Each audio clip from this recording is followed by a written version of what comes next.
Na. Hi guys, good morning. Nasira ang bahay namin guys ng bagyo. Ayan oh. Talagang lahat yung mga dingding tumba, pati ayan oh.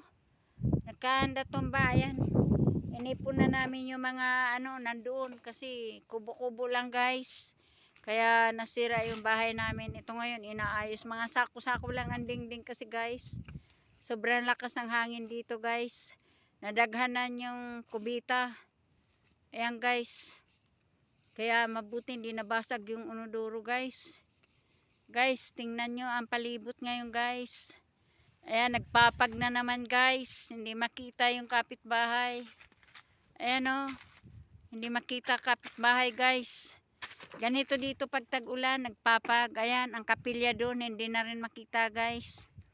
Kaya inayos namin ngayon tong nasirang kubo namin guys. Kawawa naman ang bahay namin guys. Wala na kaming dinatnan kung hindi tumba na.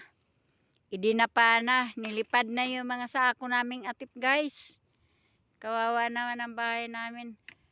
Guys, ano ngayon masasabi mo sa bahay nyo guys? Wala na guys, sira na. Wala na talaga no.